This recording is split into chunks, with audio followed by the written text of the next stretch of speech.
eh, cuando comenzó el COVID, para llegar allí a ese cubo, el apóstol Sánchez en primavera, que hace sus eventos, nos había invitado. Y estaba mi apóstol Soco, mi esposa, estaba el apóstol Rodolfo. No sé si la profeta Leila estaba también allí. No estaba. Estaba con nosotros el apóstol Eleazar Varela de Venezuela, de Caracas, su esposa. Y nos agarra el COVID.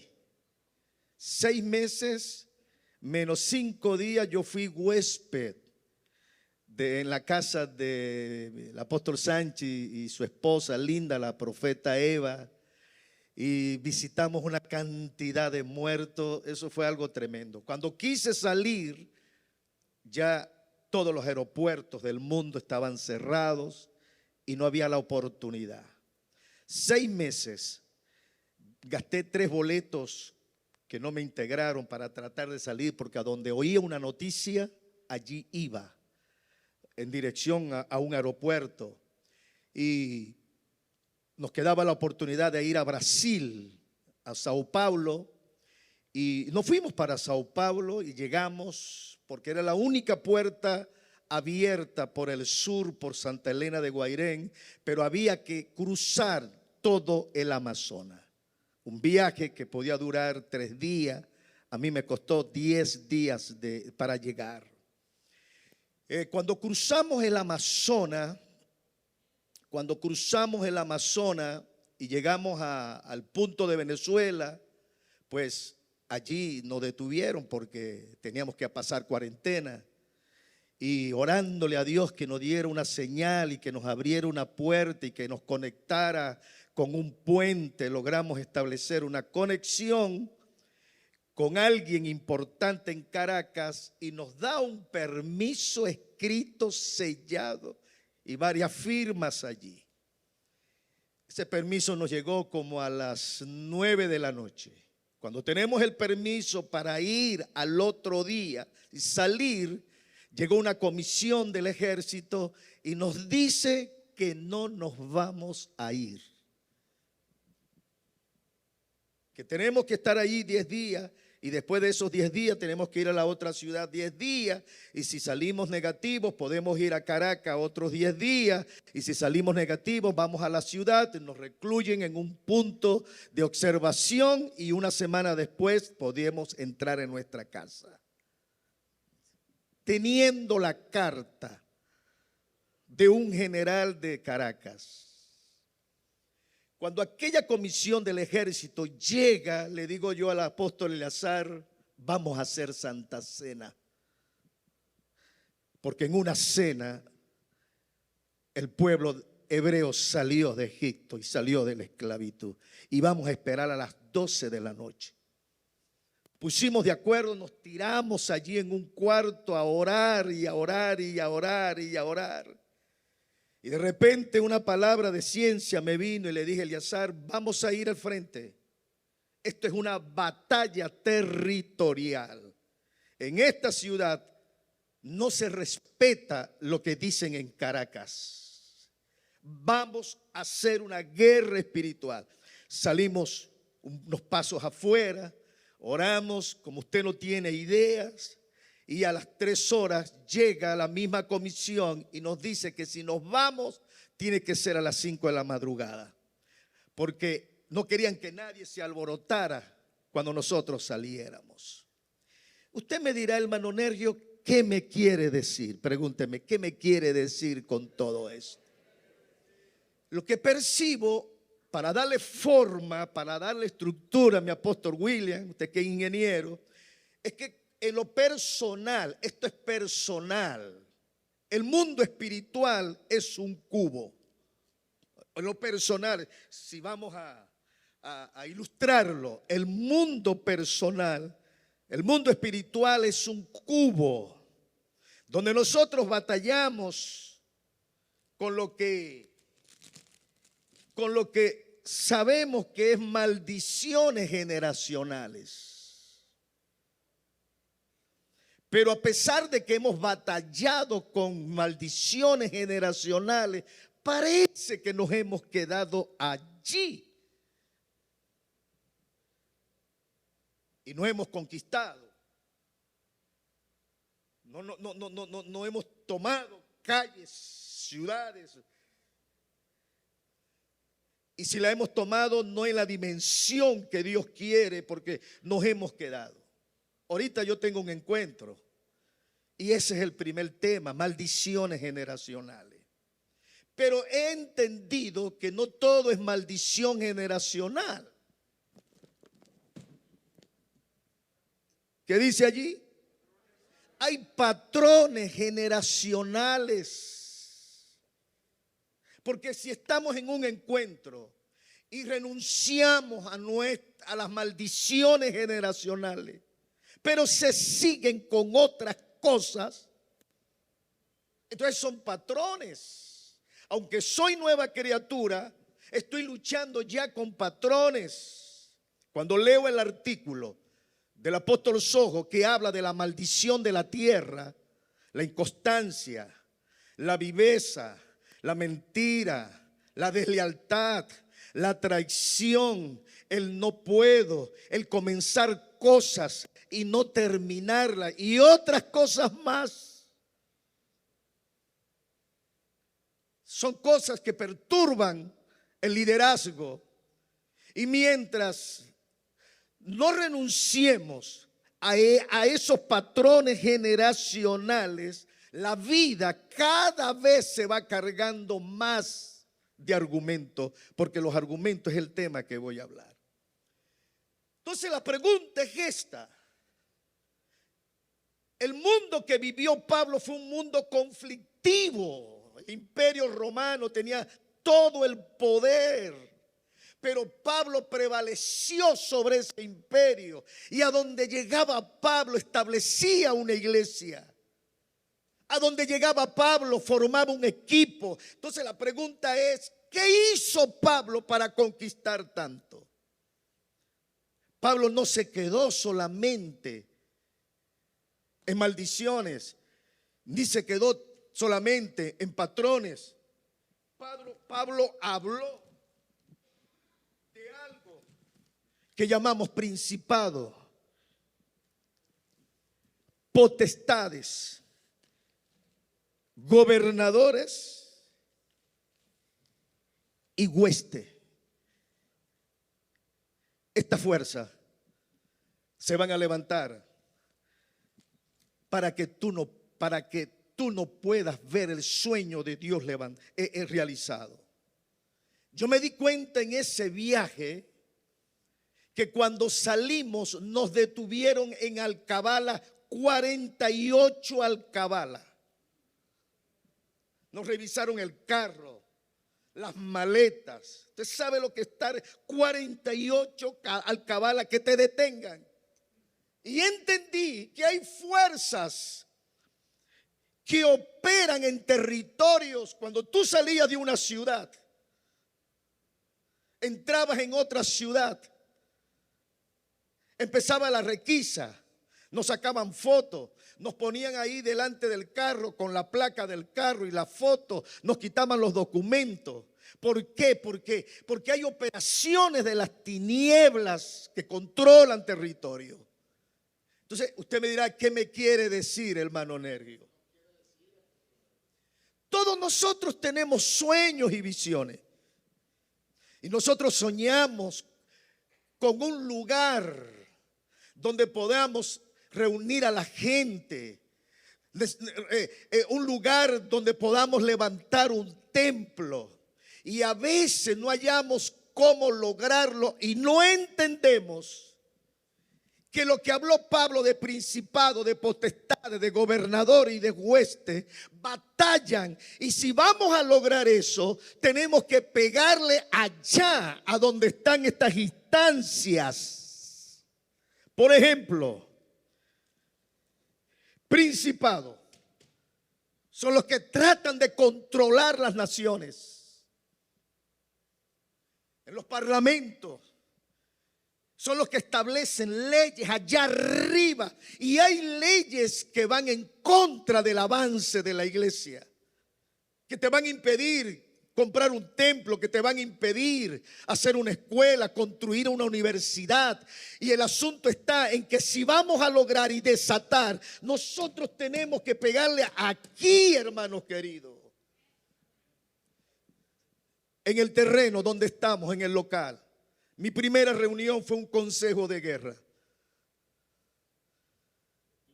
Una mesa como de aquí, allí, y estaban el gobernador, el alcalde y las tres fuerzas de Venezuela. Cuando yo llego, uno de los generales me dice: nosotros solamente nos reunimos aquí cuando la nación está en guerra, porque nos querían quitar el terreno. Pero yo antes había dado mi caminadita por la gobernación, porque es un centro de autoridad. No me puse a pelear con las huestes, no me puse a pelear con potestades que desgastan. No, yo me fui a la gobernación que dominan territorio y allí hice mi trabajito. Entonces, mi apóstol Sánchez está aquí. ¿Terreno de cuántos acres, apóstol?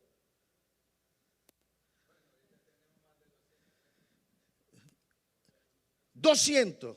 Y escuche, detrás de la iglesia pasa una calle que comunica con la otra colonia. Pues estas fuerzas quieren poner una calle quitando el terreno a la iglesia y no quieren usar la otra.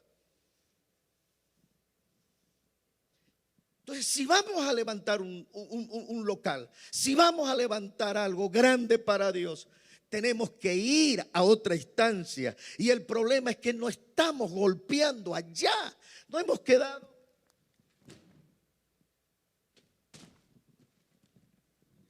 No hemos quedado aquí. Yo lo viví. Para yo poder llegar a mi ciudad, que duré 3 días en carretera, tenía que estar atacando todo este movimiento de fuerzas que estaban en el camino, que no eran maldiciones generacionales, es otro movimiento, y es lo que te quiero transmitir. Tienes que ir en un nivel mayor e ir allá a esa dimensión y con la unción profética y apostólica golpear para que todo eso se desbarate. Por eso nos ha costado tanto. Entonces, ¿qué sucede? ¿Qué sucede? Que mientras nosotros o nuestros líderes están aquí adentro,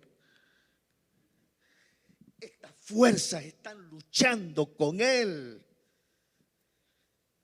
y los desgastan. Quiere construir su casa, no tiene los permisos. Los vecinos no quieren, la junta comunal no quiere. ¿Por qué? Porque son fuerzas que batallan. ¿Y cuál es la idea? Que nosotros desbaratemos esto, porque las armas de nuestras milicias son poderosas en Dios para la destrucción de toda fortaleza. Y que este tipo que está aquí adentro sea libre, hermanos queridos. Entonces, ¿cuál es el desafío de Dios? No te quedes allí abajo. Hay jerarquías de demonios y la unción que tú tienes para pudrir todos los yugos, pero tienes que golpear en esas instancias. Tienes que ir arriba, pararte de la medianoche, ir rodear como Josué, declarar la profecía, conquistar. Yo te aseguro que para el año que viene tú estás en el templo, tú estás en el local, estás construyendo. Para el año que viene tú vas ya están los cimientos, se ve la obra, pero hay que golpear allá arriba a estas instancias, a los gobernadores que quieren detener, que no te quieren dar permiso, a las potestades que desgastan, a los principados donde se hacen las leyes. Allí tenemos que atacar para poder ver los resultados. ¿Cuántos están dispuestos? Yo no te estoy hablando en teoría. Te estoy hablando lo que vivo. Entonces, cuando esas fuerzas están activas, entonces se forman los argumentos.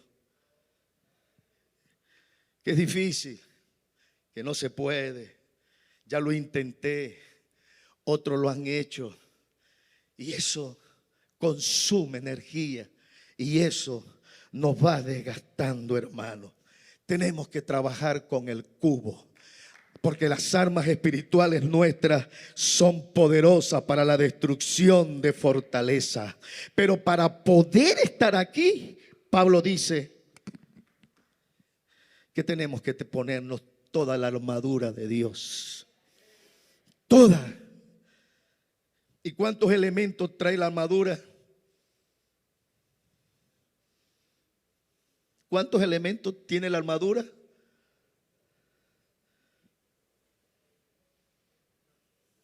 ¿Cuántos elementos tiene la armadura? No los oigo. ¿Cuántos? ¿Cuántos elementos tiene la armadura? Ahí está. ¿Cuántos elementos tiene?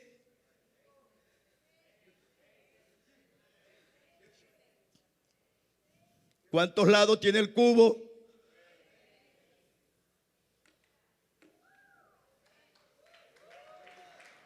Tiene, levanta la mano y diga, le voy a pegar al cubo. Diga, le voy a pegar al cubo. Tú puedes legislar en las regiones celestes porque tú y yo estamos sentados en Cristo. Tú puedes ordenar en las alturas y la voluntad de Dios será establecido. Tú puedes.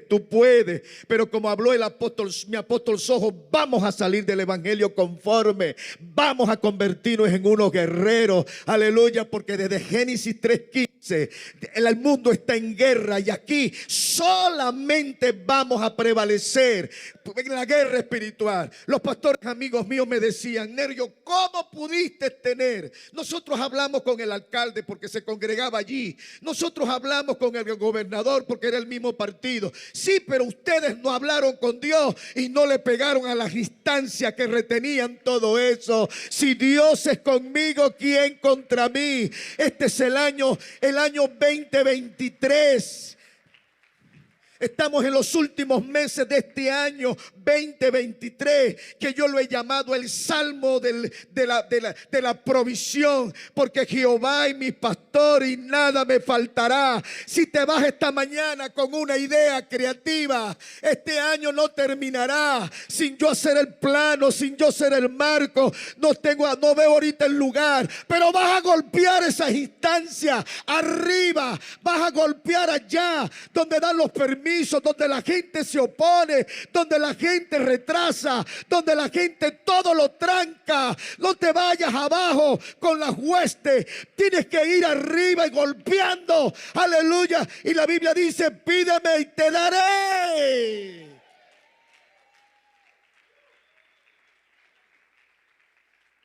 Y por eso se forman los argumentos.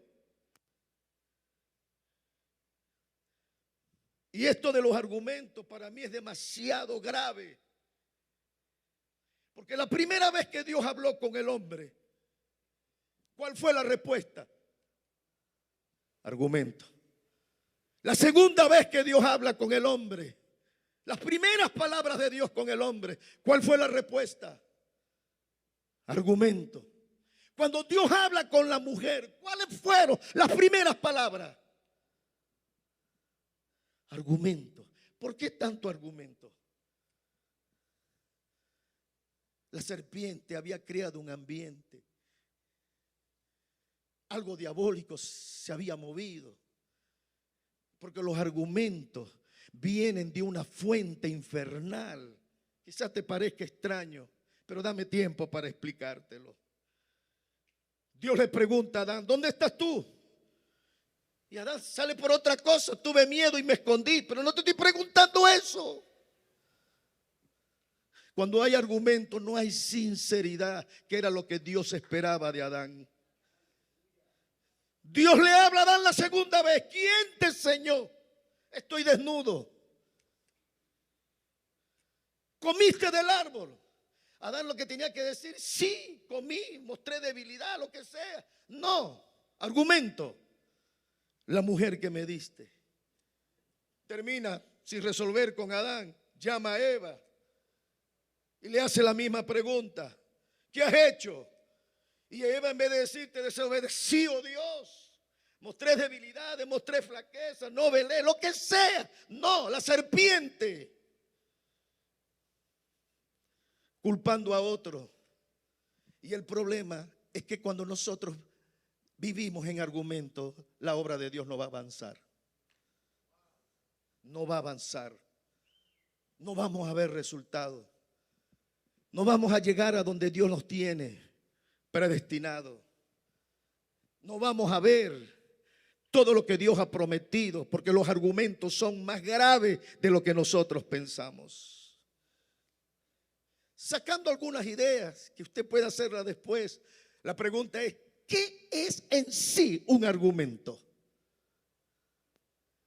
Un argumento es un hablar ligero para dar una respuesta que no es verdad. Es una justificación de una conducta para creer que las cosas están bien justificadas. ¿Qué es un argumento? Es culpar a otro de algo que a mí me correspondió. Y mientras nosotros no asumamos la verdad, porque la Biblia dice que cada uno de nosotros hablemos verdad. Mientras nosotros disfracemos las cosas con argumentos para caer bien, para justificarnos, para creer nosotros que los demás nos están creyendo, nosotros no vamos a subir el nivel y no vamos a ir a otra estación de donde Dios ha determinado. ¿Cuál es el problema de los argumentos? Que cuando un líder mantiene viva, se defienda con sus argumentos, ese líder no tiene credibilidad. Poco a poco va perdiendo la credibilidad. Y cuando un líder pierde la credibilidad, no tiene influencia. Y sin influencia tú no puedes abrir células. Sin influencia tú no puedes ganar. Sin influencia no puedes formar equipo. Porque la gente la podemos influenciar cuando ven a Cristo en nosotros. Cuando ven que uno dice la verdad, que el corazón no tiene máscara, que uno es transparente, que es sincero. La gente percibe el amor que hay en nosotros. Tú puedes disfrazar tu forma de hablar, pero al final la gente lo percibe y eso es lo que nos está impidiendo formar comunidades. Cuando mi apóstol hablaba del evangelio de conformismo y este tipo que se está levantando de generación, es una generación de argumentos que todo lo argumenta y no podemos vivir de argumentos, sino de toda palabra que sale de la boca de Dios. Y tenemos que aprender a hablar ¿por qué? Porque cuando nosotros caemos en los argumentos, la obra de Dios se retiene, la obra de Dios no avanza, el evangelio no avanza, todo se tranca, todo se vuelve lento y nosotros tenemos que cambiar y nosotros tenemos que disponernos a avanzar y para eso tenemos que dejar los argumentos. ¿Por qué te digo que tenemos que dejar los argumentos? Porque los argumentos parecen, oiga esto, los argumentos parecen justificables, pero no convencen a Dios.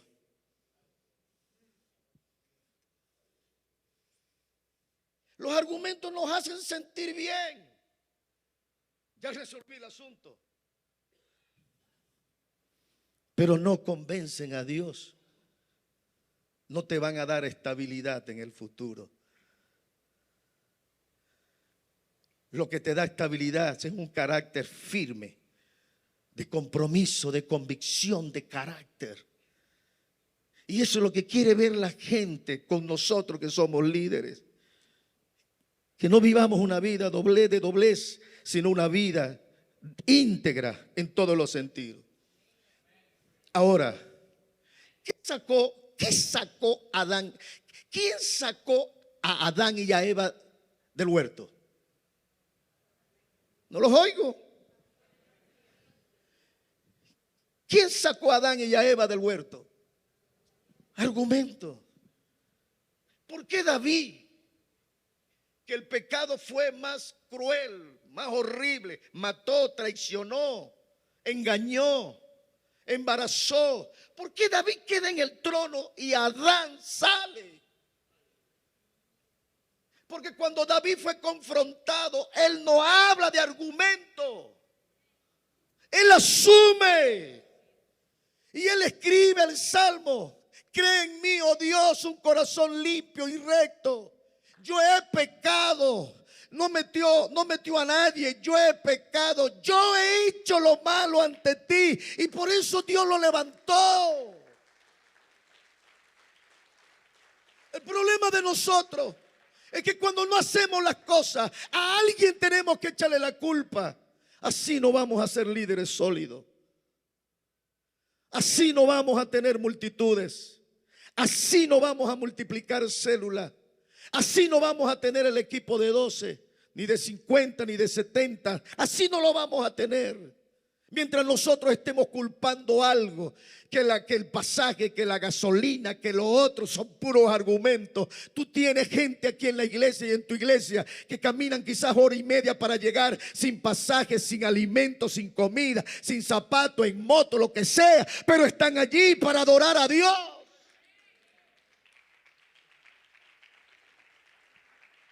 ¿Por qué no vemos milagros?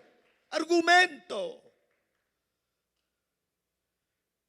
Y te lo digo por una hermana que cuando iba para el hospital pasó por el frente y le dijo: ¿qué hago? Me voy para el hospital. Pero ¿para qué voy a ir ahí? No hay alcohol, no hay jeringa, no hay medicina, no hay nada. Me quedo en la iglesia. A mitad de culto Dios la sanó. Ese es el tipo de persona, ese es el tipo de líder, ese es el tipo de creyente que el que contaba mi apóstol Sogo. Esa es la gente que nosotros necesitamos. El asunto no es que Adán y Eva salieron del campamento. Ese no es el asunto. Empezaron a vivir una vida de sufrimiento. ¿A causa de qué? María, por los argumentos, cuando Moisés toma a la mujer, quedó leprosa. ¿Y qué pasó con la nube?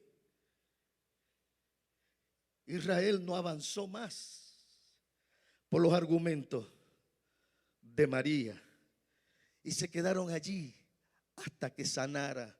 Los argumentos detienen el avance de la iglesia. Los argumentos detienen el avance de la obra de Dios. El argumento frena el movimiento del reino de Dios. Una persona puede detener todo. Acán, un argumento de esconder los lingotes y los mantos, trajo una derrota. No solamente ellos, Jonás arruinó un barco, arruinó la tripulación. Porque el problema de los argumentos, el problema no es sobre uno, sino que es como un sensor, como una ola que se va extendiendo y va dañando a otros. Por eso que hoy nosotros tenemos que romper los argumentos y toda fortaleza que se levanta contra el nombre de Cristo y la palabra, y llevando cautivo todo pensamiento a la obediencia de Cristo. Argumento. A Policarpo lo iban a quemar y le hablaron que renegara a Cristo. Y yo, ¿cómo lo voy a renegar si Cristo lo que me ha hecho es mucho bien? El que escribió la canción de Sigo a Cristo fue un aborigen. Lo agarran y le dicen: vamos a matar tus hijos, vamos a matar tu esposa y vamos a matar a ti también. Empecemos por los hijos. Y cuando iban matando a sus hijos, él empezó a cantar: la cruz delante y el mundo atrás. La cruz delante y el mundo. Y cada estrofa era una pérdida. Ay, Mari, cántamelo. Eso es lo que él respondía. Mataron a sus hijos, mataron a su esposa Y él respondía, niegue a Cristo. Y él decía, he decidido seguir, no te oigo. He decidido seguir a... Y le tocó el turno a él. Tiene la última oportunidad. Y cantó la última canción. La historia cuenta que el aborigen, el jefe de allí, nunca había tenido a un cristiano de tanta convicción. Y no podía dormir. Y dijo, si este dio su vida por Cristo y no negó a pecar, aunque matamos a sus hijos y su esposa, entonces yo quiero ese Cristo también. Y toda la comunidad se convirtió a Cristo. ¿Por qué? Por alguien que no tenía convicción, que no tenía argumento. Porque Saúl murió antes de tiempo. Argumento cuando Samuel lo buscó. ¿Y por qué hiciste ese sacrificio? No, el pueblo me deja solo. El pueblo se desesperaba culpando a otros. Y a veces nosotros, en vez de corregir, buscamos salidas para justificar lo que estamos haciendo. Si nosotros nos corregimos, el mar se va siguiendo, perpetuando, y los discípulos que vienen atrás van a aprender el modelo, y eso no nos va a funcionar. Anané y Zafira, argumento, querer hacer algo, querer hacer a alguien. Pero cuando yo veo a Felipe, que estaba por allá por Jope,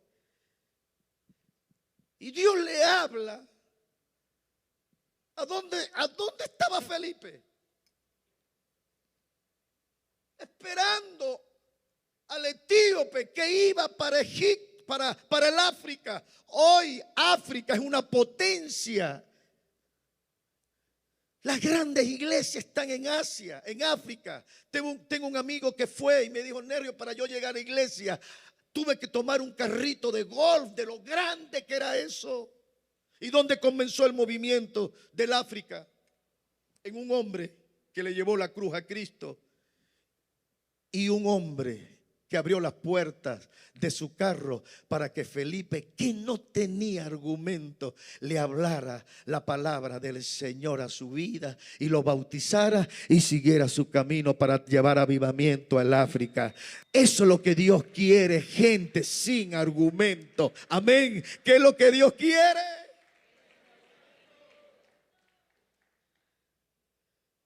Cristo no tuvo argumento para ir a la casa de Zaqueo. La gente hablaba, la gente criticaba.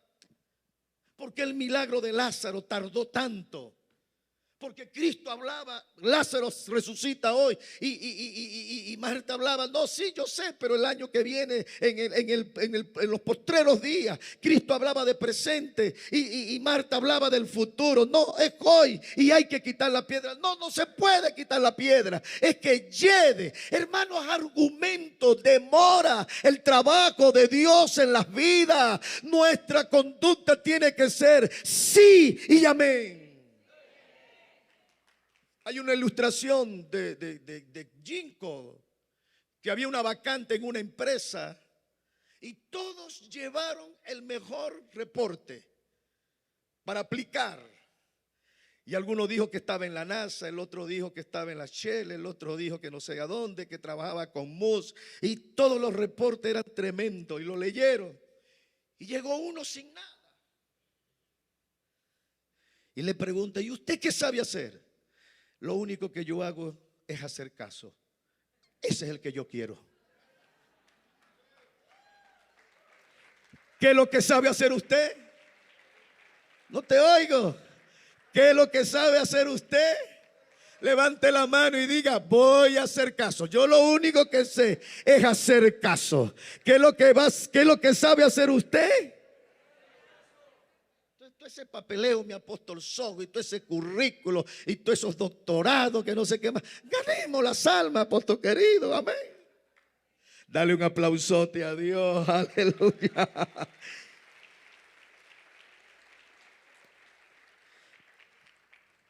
Dios puede hacer muchas cosas, pero en Nazaret eran tantos los argumentos. que no pudo hacer muchos milagros. Los argumentos detienen el poder de Dios, los neutraliza. El Cristo Todopoderoso en Nazaret, algunos milagros, porque la gente empezó con los argumentos. ¿Y quién es este? Nosotros lo conocemos, estuvimos con él. Así no vamos a impactar el mundo. Porque la primera pesca de Pedro fue desastrosa. Argumento. Toda la noche hemos estado pescando. Cristo le habla en plural y él responde en singular. Cristo le dice, tira las redes, plural, y él tira una red en singular. No cabía. No tenía equipo.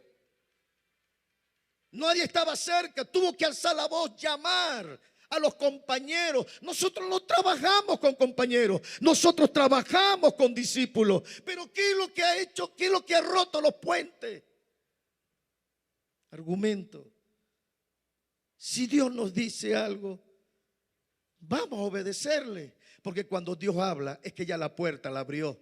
Y Dios no te va a hablar para la vergüenza. Dios no te dice algo para que fracase. Dios no te da una profecía para que te vaya mal. Ya Dios vio el futuro y pavimentó el camino. Aleluya. Y obedecerle es mejor que los sacrificios. Si Dios te habla, aleluya, aleluya, vamos a creerle a Dios por cosas grandes, pero vamos a dejar los argumentos que detienen.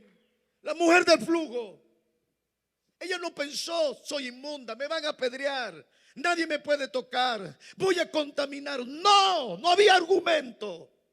Si tan solo tocare el manto de su vestido, yo voy a ser salva. Y esa visión, esa fe la llevó la mujer Bartimeo.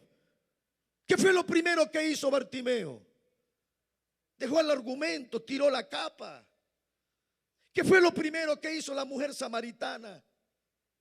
La primera conversación de ella con Cristo fue puro argumento, que nosotros adoramos aquí en el monte Gerizim y ustedes adoran por allá por el monte Moriah, que no sé qué más, que nosotros no nos tratamos. Argumento, argumento, argumento. ¿Cuándo se acabó los argumentos? Dejó el cántaro. Y cuando dejó los argumentos, ¿qué pasó con la samaritana? La primera misionera, la primera evangelista, la primera mujer que gana una ciudad. Aleluya. Ella, cuando ella funcionó en toda su plenitud, en toda su grandeza. ¿Cuándo funcionó la mujer samaritana? Cuando dejó los argumentos. Cuando dejó los argumentos, esos monólogos internos que hay adentro. Saúl y las burras. Salió con una misión, con un mandado, como decimos aquí en México, buscar las burras. Y de repente empezó a crear argumentos. No, las burras no, es papá que está preocupado. Vámonos. El esclavo, el criado, le dice, ¿cómo nos vamos a ir? Si venimos con una misión, tenemos que cumplirle a tu padre. Aquí hay un profeta que si nosotros vamos, nos va a decir a dónde están las asnas. ¿Por qué las encontraron? Porque el esclavo no tenía argumento. Las cosas se demoran porque nos quedamos en los argumentos, que no se puede, que ya lo hice, que lo intentaron, que yo lo leí, que aquí no es, que allá sí es. Y pasamos toda la vida en esas cosas. No, creí por lo cual hablé, aleluya, y punto. Si Dios lo dijo, yo lo creo y punto. Tenemos que dejar los argumentos, hermanos, aleluya. Aquí estoy yo, y vas a caminar sobre las aguas. Y hermano, está bien, Pedro se mojó, pero llegó caminando al barco. Los demás estaban secos, pero no tuvieron la vivencia, no tuvieron la experiencia por los argumentos. Nosotros tenemos que renovar nuestra mente, Apóstol William, con la palabra que tú dices, pero tenemos que renunciar a los argumentos. Y yo te voy a decir por qué. Vamos a abrir nuestras Biblias en 2 de Corintios 10, desde el versículo 4 en adelante. Porque si yo fuera usted, lo subrayara. Y dice allí: las armas de nuestra milicia no son carnales, sino poderosas en Dios. Destrucción. Diga conmigo, destrucción de fortaleza. ¿Cómo son nuestras armas? ¿Y cuáles son nuestras armas? El librito, en el libro del poder de la sangre de mi apóstol Sojo, ahí está el poder de la sangre. Y ellos le han vencido por el poder, por la palabra, por la sangre y el testimonio de ellos. ¿A dónde están nuestras armas? En el nombre de Jesús. Y toda rodilla se doblará y toda lengua confesará. Y no habrá nombre sobre todo nombre, el nombre de Jesucristo. ¿A dónde están nuestras almas espirituales? En la oración. La oración del justo puede mucho. Pero si los fundamentos del justo fueran destruidos, ¿qué hará el justo? ¿Qué hará? Esas son nuestras armas. Hermano, soy de una manera.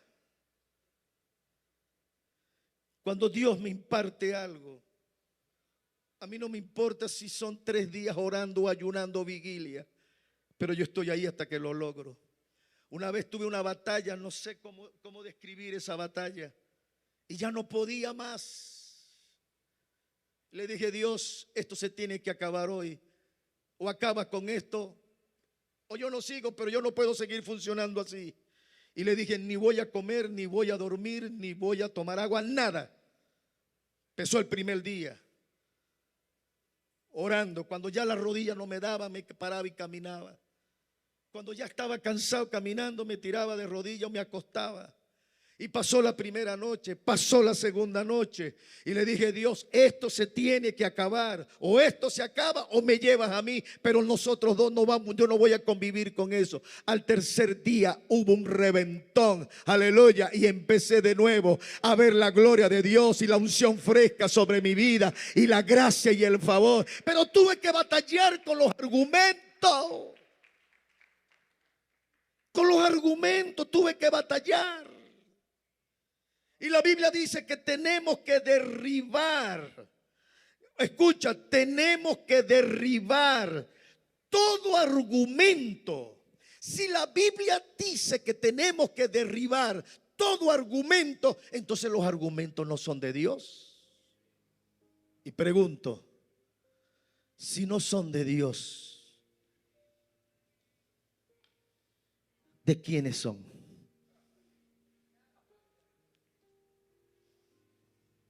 ¿De dónde vienen si no son de Dios? Porque ¿cómo Dios va a derribar algo de él? Porque dice la Biblia que los argumentos se levantan contra lo que Dios ha dicho. Y eso me hace atender, mi apóstol William, que los argumentos tienen un origen satánico. Ahí está. Y hay algo que no entiendo. Si es un origen satánico que tenemos que destruir, ¿por qué se convive con los argumentos? ¿Por qué no se renuncia a los argumentos? ¿Por qué no decirle como Pablo, Señor, ¿qué quieres que yo haga?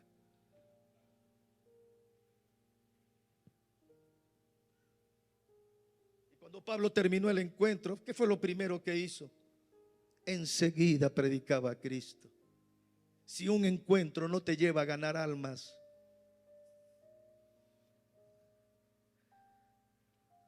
no está completo.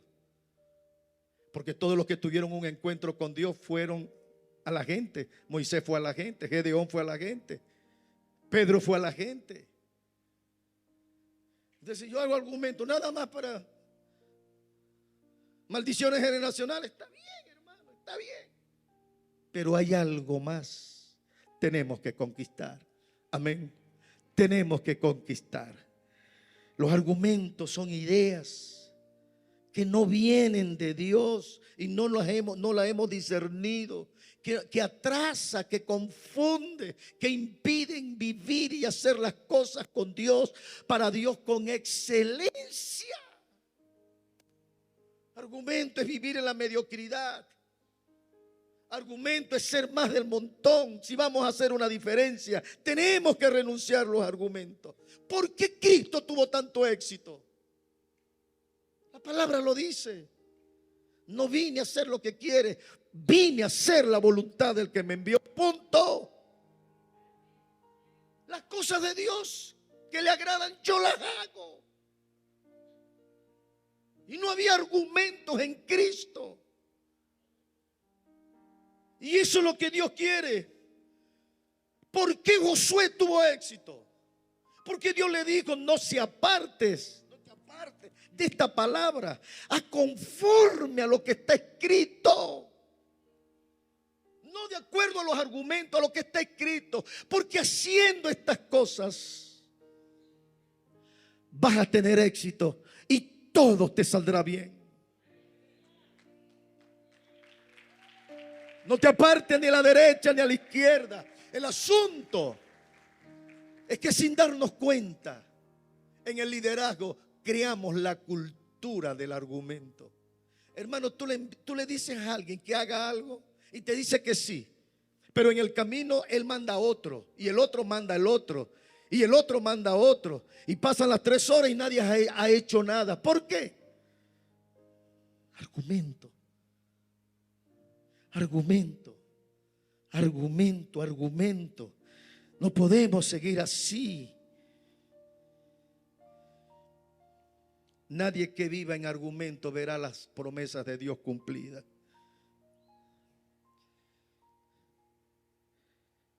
Estos principados potestades han ejercido influencia y han creado argumentos.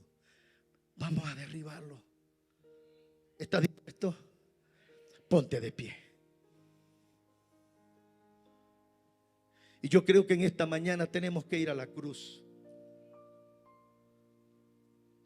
y decirle a Dios: Señor, me ha faltado sinceridad. No he sido obediente al mandato tuyo. He tenido tantas excusas. He levantado tantos argumentos que creo yo que están convenciendo a Dios, pero me doy cuenta que ningún argumento convence a Dios. Habrá alguien que diga: Señor, me arrepiento y yo quiero ser un cristiano sólido, firme, un cristiano íntegro, un cristiano de palabra. Que cuando nos pongan una meta, cuando nos hagan un desafío, no hay argumento, no hay argumento. Que tú digas: con la ayuda del Señor lo voy a lograr. Con la ayuda de Dios lo voy a cumplir. Porque le estoy sirviendo a Dios. Y amo a Dios y temo a Dios. Habrá alguien que hoy mira la cruz y le pide perdón y decide terminar este año bien. Y decir: voy a corregir palabras sobre las que he dicho y no he tenido responsabilidad. Hablo de manera ligera para quedar bien, pero yo decido cambiar. Y yo quiero hablar a los pastores. A mí me costó mucho estar donde estoy. En esa batalla yo aprendí estos principios de principados, de gobernadores, de potestades. Otro nivel. Ir a donde se dan los permisos. Caminar en las noches y rodear el lugar donde se dictaban las leyes. Soñar con el territorio. Lo hice muchas veces. Ayunar cuando me iba a reunir con los generales que estuvieron con nosotros metidos en la iglesia 2 años. Yo conviví con ellos 2 años. El ejército metido en la iglesia. Sé lo que te estoy hablando. sé lo que es el nivel de luchar, de pelear contra esos principados, potestades y gobernadores. Que cuando le dábamos un plato de comida a un soldado, los castigaban y con el mismo plato lo tenían medio día así, con la sopa en la mano, porque no las recibió. Yo sé lo que te estoy hablando. Pero el reino de Dios se hace fuerte, pero los valientes lo arrebatan. Dios te ha dado la unción, Dios te ha dado la autoridad. Todavía estamos en el año 23, el año del Salmo 23, el año de la provisión. Jehová es mi pastor, nada me faltará. Aleluya. Tienes que arrebatar en esta mañana el milagro. Tienes que irte con la visión de conquista. Tienes que llegar a tu casa envisionado. Pero voy a ir a esa instancia. Voy a dejar mis argumentos y le voy a creer a Dios.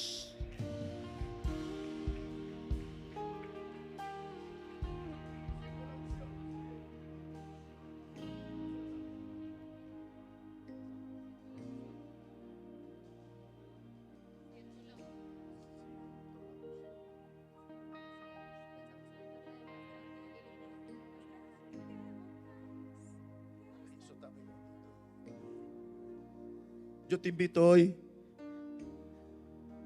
si alguien ha argumentado aquí en el altar, vamos a mirar la cruz y vamos a comenzar de nuevo.